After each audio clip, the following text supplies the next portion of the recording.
Hey, salut les amis dans l'église de Lanaudière. J'espère que vous allez bien en confinement. Hey, salut Michael. Hey, salut Aloïs! Salut les amis! Comme on ne pouvait pas avoir la zone enfant à l'église, comme on est confiné, on s'est dit qu'on allait vous retrouver chez vous. On était en train de voir les 4 choses les plus importantes du monde. Ces 4 choses-là, si vous pouvez les vivre, ça change votre vie. Héloïse, est-ce que tu te rappelles de la première? La première raison importante est que Dieu est de bonne humeur. C'est parce qu'il nous a créés et il trouve qu'on est bon et on le rend heureux. Hey Michael, tu te rappelles-tu de la deuxième? Et la deuxième, ben oui, mais non, je rigole. La deuxième, pour que Dieu puisse être de bonne humeur avec nous, même si nous, on est tous conscients que on a tous fait des choses crapes, hein, les adultes comme les enfants. Si on regarde juste à notre vie, on peut pas forcément rendre Dieu de bonne humeur. Mais en fait, oui, il est de bonne humeur. Pourquoi? Parce que Jésus, il a payé pour tout. On a vu, vous vous rappelez, la deuxième chose la plus importante, c'est que ce que nous, on a fait, par exemple, quand on a menti, puis qu'à cause de ça, on peut être appelé menteur, lui, il a pris ça sur lui. Et quand il est mort, il a pris ça avec lui dans la tombe, puis quand il s'est relevé, ça, c'est resté dans la tombe. Menteur, c'est resté dans la tombe. Et à la place, ce que nous, on avait dit de Jésus, ce que Jésus est, le Fils de Dieu, aimé, bon, cette identité, il nous l'a donnée à nous. Et quand Dieu nous regarde, il voit ça. C'est pour ça qu'il est de bonne humeur en nous regardant. Parce qu'il voit la même chose que s'il regardait Jésus. Malade! Puis la troisième, t'en souviens, Hello? Oui, c'était que je suis important. Il me trouve importante et il m'aime. Nous sommes tous des princes et des princesses, mais il n'y avait pas 4 choses les plus importantes? Et la quatrième, c'est aujourd'hui. La quatrième chose la plus importante, c'est que rien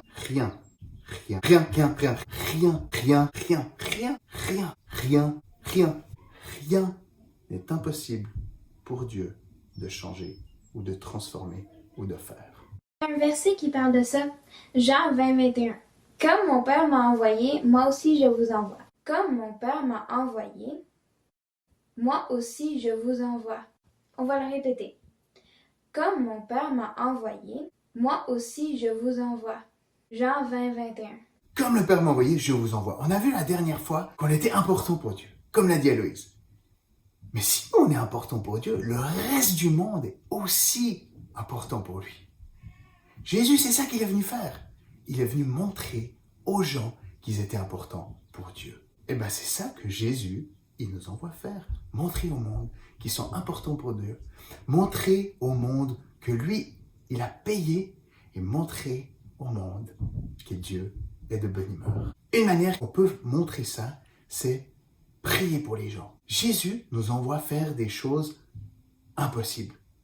Pas parce que nous, on est des Superman, mais parce que lui, le Saint-Esprit, vit en nous et pour lui, rien n'est impossible. Bonne nouvelle, le Saint-Esprit, il n'est pas confiné. Le Saint-Esprit, il n'est pas confiné. On a 2 vidéos pour vous. La première, il y a Yanis, la deuxième, il y a la famille Lanningen. Il nous parle de ce qu'on peut faire pendant qu'on est confiné pour répandre l'amour de Dieu et puis pour changer les choses. Rappelez-vous, rien n'est impossible à Dieu. Tribu enflammée. Comme vous avez vu dans la vidéo des seuls bergers, il y a un verset dans la Bible qui parle d'élargir sa tente. Ce qui veut dire qu'il ne faut pas juste penser à notre famille, mais il faut penser aux autres, prier pour eux. Si vous n'avez pas vu la vidéo, allez sur la page Facebook de Tribu enflammée. Est-ce que ça nous concerne aussi les enfants? Oui. Bon, il y a quelques jours, on a pris un temps pour prier en famille, écouter ce que Dieu il voulait nous dire. On a juste fermé les yeux, puis écouter ce qu'il voulait nous dire dans notre cœur. Le Saint-Esprit m'a fait penser à l'histoire des 5 pains et 2 poissons. Des fois, avec nos yeux, on voit quelque chose qui est tout petit, mais avec les yeux de Dieu, c'est immense.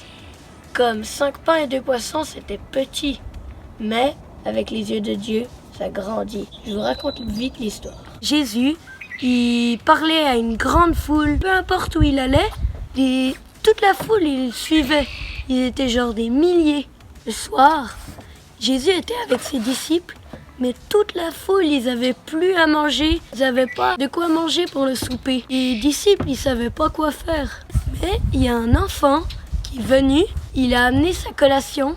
Ça consistait de 5 pains et 2 poissons. Les disciples, ils se disaient, oh mais c'est juste un enfant, puis 5 pains et 2 poissons, c'est tout petit, c'est vraiment pas beaucoup. Mais Jésus, il a multiplié tout ça, puis il y avait assez à manger pour tout le monde. Il restait même des paniers remplis de miettes. Ça veut dire que même si t'es un enfant, avec ce que t'as amené, Jésus peut changer le monde. Tes prières font une différence. Tu peux prier pour le gouvernement, parce qu'ils ont des décisions très difficiles à prendre. Tu peux prier avec un téléphone. Demande à Dieu qu'il écoute les bonnes voix dans leur cœur, puis qu'il prenne les bonnes décisions. Pour les infirmières qui doivent s'occuper des malades, tu peux te déguiser pour penser aux docteurs, aux infirmières, puis tous ceux qui travaillent à l'hôpital. Pour les malades et leurs familles, que Dieu les console et les guérisse. Contre le virus, tu lui dis de partir pour que ça s'arrête bientôt, puis que tu puisses rejouer avec des amis. Pour tous les gens qui ont peur, demande à Dieu qu'ils aient le courage du lion. Alors n'oublie pas, tes prières font une différence.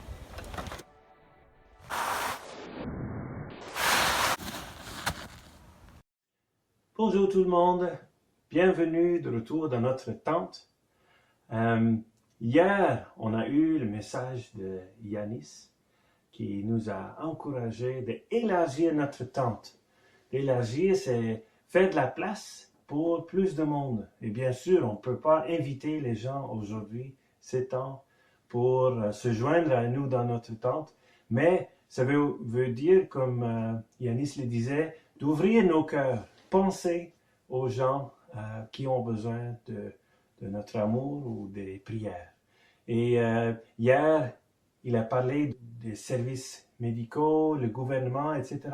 Et c'est bien qu'on a prié pour eux. Ils en ont besoin. Mais aujourd'hui, je vais vous proposer une autre chose qu'on peut faire. On peut élargir notre tente pour le monde. Et il y a une activité qu'on aime bien faire, c'est ce qu'on appelle l'intercession. Intercession, ça veut dire qu'on prie pour des gens qu'on ne connaît même pas des fois. On demande à Dieu de nous donner des idées, des gens que lui, il a à cœur. Donc aujourd'hui, ce qu'on a fait, on a pris un moment à 4 et on a demandé à Dieu de nous donner des pays dans le monde. Avec ces pays que Dieu nous a mis à cœur, on aimerait bénir, on aimerait déclarer que Dieu les aime et que Dieu peut faire des grandes choses dans leur vie. Donc, on va prendre un tour de rôle pour vous partager ce qu'on a reçu et on va juste faire un coup de prière pour vous montrer comment ça fonctionne et comme ça, vous pouvez le faire chez vous aussi. Donc, Héloïse, qu'est-ce que tu as reçu? Moi, j'ai reçu le pays de Bosnie. Bosnie. Oui, c'est à côté de l'Italie et la Grèce, ici. C'est dans l'Europe. Le coronavirus a attaqué 411 personnes de la population totale de 3,28 millions. Tu veux prier pour Bosnie? Oui, Seigneur, je prie que tu guérisses toutes les personnes qui ont le coronavirus à Bosnie. Amen. Amen. Amen. Et Caleb, quand on a écouté Dieu, quel pays est-ce que Dieu a mis sur ton cœur? Italie. L'Italie. Donc l'Italie, et lui, c'est à côté de Bosnie? Oui, c'est en Europe, ici. Yeah. Et l'Italie, c'est le pays qui a été touché le plus en Europe. Et en fait, eux, ils ont eu le plus de gens qui sont décédés à cause du coronavirus dans le monde. Donc, est-ce que tu veux prier pour l'Italie? Dieu bénit l'Italie. Amen. Amen. Amen. Et pour moi, j'ai eu encore l'Inde. C'est un grand pays de l'Asie. Il y a plus qu'un milliard de personnes qui habitent là-bas. Mais c'est un endroit où ils n'ont pas beaucoup de ressources.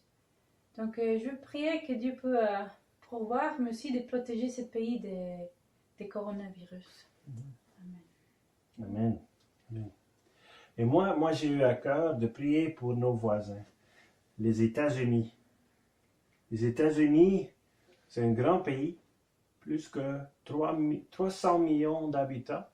Mais là, c'est le pays qui a le plus de gens par jour qui s'ajoutent au niveau des gens qui sont atteints par le coronavirus.